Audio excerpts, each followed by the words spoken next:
waa habeenkii uu hijrooday nebigeenna naxariista nabadgeliya korkiisa ha ahaatee iyo saaxiibkiis dad ugu dhowaa abubakar al-sidiiq safar uu yoolkiisu ahaa dhidibo u taagidda dowlad islaam oo uu iftiinkeedu gaaro barigii jasiiradda carbeed ilaa qasriyadii shaam qalcadihii beershiya ilaa kiniisadihii rooma dhambaal gilgili doona kuraasta boqorradii xilligaas jiray hilfahana u laabi doona boqortooyooyin qarniye jiray ma jirin cid saadaalinaysay in nebiga sallallahu calayhi wasallam iyo saaxiibkiis oo ay ku raad joogeen dagaalyahanadii quraysheed oo idil inuu sannado kooban gudahood dib ugu soo noqon doono isla magaaladan uu ka hijrooday isagoo hogaaminaya ciidan aan horay loo arag xalqaddeenna maanta waxaynu ku qaadaadhigi doonnaa hijradii nebiga sallallahu calayhi wasallam iyo curashadii dowladda islaamka magacaygu waa cabdiraxmaan cumar halkanina waa waaberi miidiya ku soo dhowaada daawadayaal muuqaalkeenna maanta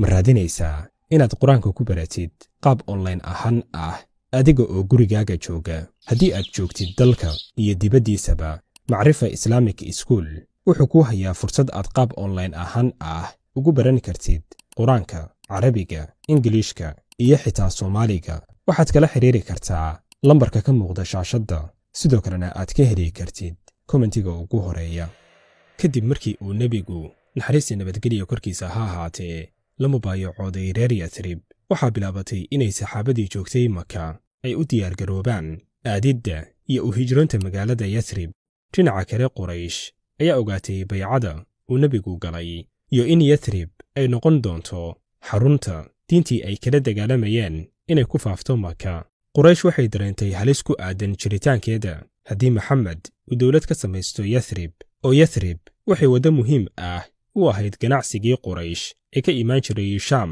taasi oo ka dhigan in haddii yatrib ay gacanta u gasho nebi maxamed uu ganacsigii quraysh halis geli doono waa sida ay aamineen haddaba waxay go'aansadeen inay hor istaagaan in muslimiintu ay u hijroodaan yatrib dhinaca kale nebi maxamed naxariista nabadgeliya korkiisa ha ahaatee ayaa u oggolaaday saxaabadiisii inay u hijroodaan oo ay aadaan yatrib isagoo ku yidhi ilaahay wuxuu idiin yeelay walaalo iyo dhul aad nabad ku heli doontaan waxaa laga yaabaa marka aad milicsatid ciqaabkii darnaa ee uu wajahay nebigu naxariista nabadgeliya korkiisa ha ahaatee iyo sida quraysh ay u bartilmaameedsanaysay inaad isdhahdid qofka ugu horeeya ee ka hijroonaya maka waa nebiga laakiin taasi ma dhicin oo sidaynu arki doonno nebi maxamed naxariista nabadgeliya korkiisa ha ahaatee wuxuu bixi doonaa marka saxaabadiisii oo dhan ay hijrooto oo uu hubsado inay yatrib aadeen muslimiintii ayaa bilowday inay u hijroodaan yatrib in kasta oo sidaynu soo sheegnay ay quraysh isku dayeysay inay ka hor istaagto oo ay carqaladayso haddana muslimiinta badankood way u suurta gashay inay hijroodaan nebiga sallallahu calayhi wasallam ayaa sii joogay maka isagoo sugaya oggolaanshiyo uga yimaada dhanka alleh oo u oggolaanaya inuu hijroodo quraysh ayaa markan si dhab u dareentay khatarta ay la kulmayaan haddii nebigu uu gaaro yatrib waxayna garowsadeen in haddii uu ka baxo maka ay adkaan doonto inay wax ka qabtaan kadibna odayaashii quraysheed ayaa isugu yimid shir degdeg shirku wuxuu ka dhacay golihii loo yaqaanay golaha nadwada oo ahaa saldhigga lagu jaangoyn jiray go'aamadii quraysheed waxaa ka soo qaybgalay madaxyaweyntii quraysh oo uu horkacayo abujahal shirkan waxaa isaguna goobjoog ka ahaa ibliis oo iska soo dhigay ama isku soo ekaysiiyey oday waayeel markii ay weyddiiyeen meesha uu ka yimidna wuxuu u sheegay inuu ka yimid gobolka najd shirkii ayaa bilowday wuxuu socdaba oo dhinac kasta uu qorshe keeno ugu dambayn waxaa la ysku raacay in 3 arrimood la kala doorto arrinta koowaad oo in nebiga la musaafiriyo oo maka uun laga saaro meeshuu rabo ha tage qurayshna ay faraha kala baxdo laakiin ibliis ayaa diiday qodobkan oo ka dhaadhiciyey odayaashii golaha fadhiyey in maxamed haddii uu ka baxo maka uu xoogaysan doono dibna ugu soo noqon doono ra'yiga labaad ayaa ahaa in la xiro nebiga sallallahu calayhi wasallam ilaa uu ka geeriyoonayana uu xabsigaas ku jiro haddana mar kale ibliis ayaa diiday go'aankan isagoo sheegay in xitaa haddii nebiga la xiro ay saxaabadiisu ogaanayaan kadibna ay dadaal kasta ku bixinayaan sidii ay u soo dayn lahaayeen ra'yiga saddexaad oo ah kan la isku raaci doono ayaa waxaa soo jeediyey abujahal. wuxuu yidhi waan dilaynaa maxamed, laakiin si aan u dilno qabiil kasta oo ka tirsan quraysh wuxuu keenayaa wiil dhallinyaro ah, kadibna nin kasta wuxuu qaadanayaa seef. hal mar ayayna si wada jir ah seefaha ugu dilayaan si dhiiggiisu uu quraysh oo dhan ugu qaybsamo, reer banu haashimna ay u waayaan ciday u raacdaan, ugu dambaynna ay ugu qancaan inaan diyadiisa bixinno. ra'yigan ayaa aad loo soo dhoweeyey, gaar ahaan ibliis oo sidaynu soo sheegnay golahan ka qayb galay ayaa aad ugu farxay, waxaana bilaabatay in la fuliyo qorshahan. alle subxaanahu wa tacaala ayaa nebiga u soo diray jibriil, wuxuuna ku wargeliyey dhagarta loo maleegay, waxaana la siiyey oggolaanshiyihii uu sugayey nebigu naxariista nabadgelya korkiisa ha ahaatee, kaasi oo ahaa inuu u hijroodo yathrib. wuxuuna bilaabay nebigu inuu dejiyo qorshihii uu ku tegi lahaa. waxaa qorshaha ku weheliyey saaxiibkiis dad ugu dhowaa abubakar al-sidiiq. wuxuu tegey gurigii abubakar markii uu arkay nebiga sala allahu calayhi wasallam oo yimid gurigiisii xilli uusan filayn, wuxuu dareemay in arrin weyn ay jirto. kadib nebiga ayaa uga sheekeeyey abubakar dhagartii ay quraysh u maleegtay, wuxuuna u sheegay in loo amray inuu hijroodo. abubakar ayaa markiiba ka dalbaday nebiga sala allahu calayhi wasallam inuu ku weheliyo safarkiisa. nebiga ayaa yidhi, waxaa tahay wehelkayga, wuxuuna markiiba bilaabay inuu diyaariyo sahaydii safarka. halka nebigu sala allahu calayhi wasallam uu ku noqday gurigiisii, wuxuu u yeeray cali binu abidaalib oo sidaynu soo sheegnay la deganaa nebiga. kadibna wuxuu cali faray nebigu naxariista nabadgelya korkiisa ha ahaatee inuu u celiyo ammaanadii uu quraysh u hayey. oo quraysh in kasta oo ay diideen dacwadii nebiga, haddana waxay u dhiiban jireen ammaanadooda maadaama uu aad u ammaano badnaa. kadib waxaa dhacday in hal mar ay ku war heleen nebiga sala allahu calayhi wasallam iyo cali binu abidaalib cod ka yeeraya bannaanka. way eegeen, mise raggii quraysh ay u diyaarisay dilidda nebi maxamed ayaa guriga hor yimid. jibriil ayaa u waxyooday nebiga sala allahu calayhi wasallam inuu qaado ciid, kadibna ku sayriyo dhanka raggan isagoo akhrinaya aayadda 9aad ee suuradda yaasiin. sidii ayuu sameeyey nebigu, ciiddii ayuu dhankooda ku sayriyey. kadibna waxaa dhacday mucjiso. nebiga sala allahu calayhi wasallam ayaa dhex maray iyagoon arkayn. cali ayuuna sii seexiyey booskiisii si loo maleeyo inuu hurdo, oo wuxuu cali ku yidhi, alle ayaa ku ilaalinaya oo waxba ku gaadhsiin maayaan.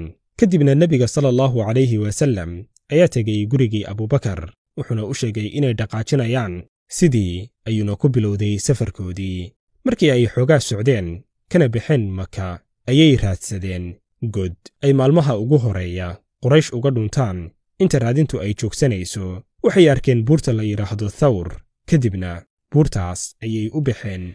waxaa la ogeysiinayaa bulshaweynta Soomaaliyeed ciddii u baahan in waalidkood looga soo gudo acmaasha cimrada inta lagu jiro bisha fadliga badan ee Ramadaanka, in hawshaas ay u qabanayaan culimo ku sugan magaalada Makka oo aqoon u leh axkaamta xajka iyo cimrada. sidoo kale si toos ah ayay kula socodsiinayaan intay hawsha cimrada ku jiraan, muuqaalana way kaaga soo duubayaan. haddaba wixii faahfaahin ah kala xidhiidh WhatsApp lambarkan ka muuqda shaashadda.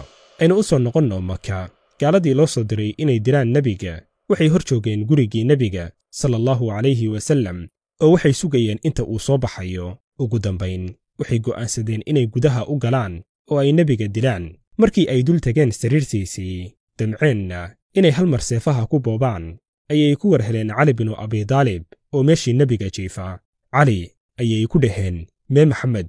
wuxuu ugu jawaabay, ma garanayo. markan ayay garowsadeen in nebigu uu ka baxay Makka, waxaana bilaabatay raadintii ugu weynayd ee ay quraysh qof ku baadi goobto. si raadinta nebiga sala allahu calayhi wasallam ay uga mira dhaliyaanna, waxay duldhigeen madaxa nebiga sala allahu calayhi wasallam 100 neef oo geel ah oo la siinayo qofka keenay nebiga nolol iyo geeriba.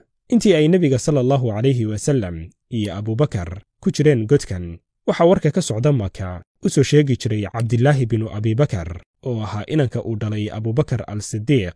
marka cabdilaahi uu warka u keeno nebiga iyo aabbihiis oo uuna ka tegayo, waxaa jiray nin kale oo la odhan jiray caamir binu fuhayra oo u shaqayn jiray abubakar xoolahana u raaci jiray. ninkan ayaa si uu u qariyo raadka cabdilaahi sii marsiin jiray ariga meelihii uu cabdilaahi marayey oo dhan. sidoo kale inantii abubakar, asma bintu abibakar, ayaa iyaduna u imaan jirtay nebiga sallallahu calayhi wasallam iyo aabbaheed, una keeni jirtay cuntada. asma ayaa go'eeda laba u kala qaybisay, qayb ay biyaha ku soo qaadi jirtay iyo qayb kale oo ay cuntada ku soo qaadi jirtay. dabcan carruurta abubakar cidda u sheegtay meesha ay aabbahood iyo nebigu joogaan wuxuu ahaa nin la odhan jiray cabdilaahi binu urayqid, oo ahaa ninkii hoggaaminayay safarka nebiga sallallahu calayhi wasallam iyo abubakar.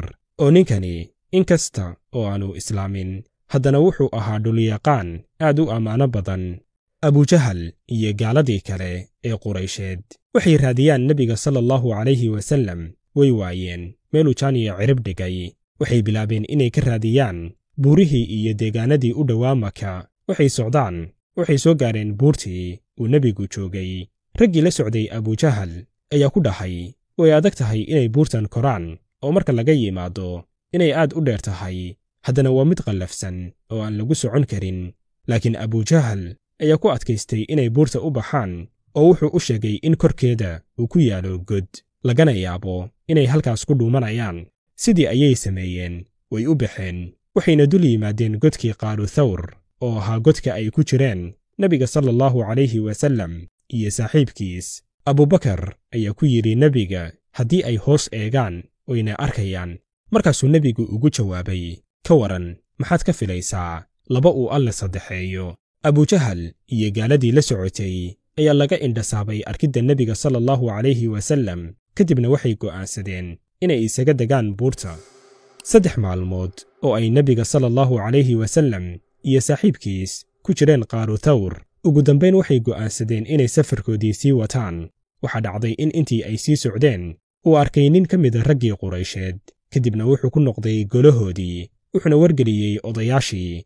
laakiin odayaashan waxaa la joogay nin la yidhaahdo suraaqa binu maalik. wuxuu u sheegay in ragga uu sheegayo ninkani ay yihiin rag isaga u shaqeeya oo aysan ahayn maxamed iyo abubakar.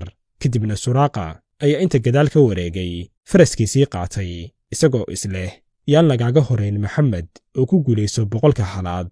wuxuu yimid goobtii uu u sheegay ninku. abubakar ayaa arkay nin faras wata oo meel xoogaa u jirta soo ordaya. nebiga sallallahu calayhi wasallam ayuu u sheegay.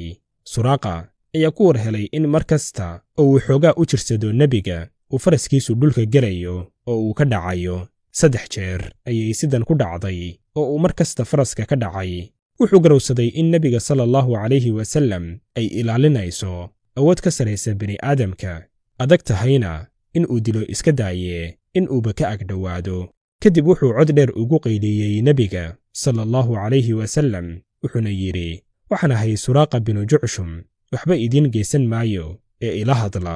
nebiga ayaa ku yidhi abubakar, la hadal. way wada hadleen. markaas ayuu ku yidhi, waan noqonayaa oo waxba idiin geysan maayo. laakiin wuxuu ka dalbaday inuu nebigu sallallahu calayhi wasallam uu waraaq u qoro ama uu siiyo calaamad uu hadhow ku aqoonsado. nebiga sallallahu calayhi wasallam ayaa ku yidhi, ka waran haddaad xiratid jijimaha kisra. suraaqa ayaa isagoo yaaban ku yidhi, ma jijimaha kisra binu hurmus? markaasuu ku yidhi nebigu, haa. kadibna wuu u ballanqaaday. kisra wuxuu ahaa boqorkii faris, carabtuna iska daa inay la dagaalamaane sheegiddiisa ayaa cabsi ugu filnaan jirtay, heer uu ka gaaray awood iyo boqortooyo. waxayna ku noqotay suraaqa arrin la yaab leh in nebi maxamed oo ay quraysh baadi goobayso uu u ballanqaadayo inuu la wareegi doono boqortooyadii kisra, siin doonana jijimaha uu gashto ninkan.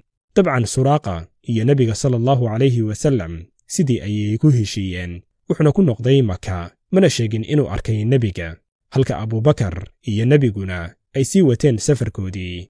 waxay soo gaareen tuulo la odhan jiray quba oo ahayd meel u dhow madiina. nebiga sallallahu calayhi wasallam iyo saaxiibkiis ayaa ku hakaday tuuladan, waxayna joogeen 4 maalmood. culimmada qaybtood ayaa sheegta inay ka badnayd. wuxuuna halkan ka dhisay nebigu masaajidkii ugu horeeyey ee la dhiso intii uu islaamku bilowday, waana masaajidka quba oo maanta halka salaad ee lagu tukado ay u dhiganto cimro dhammaystiran.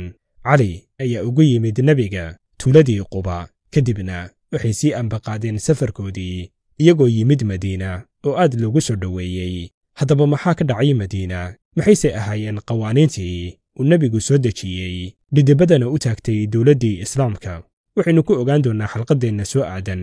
haddii ay ku qancisay xalqaddan, ha ilaawin inaad layg inoo saartid lana wadaagtid asxaabtaada.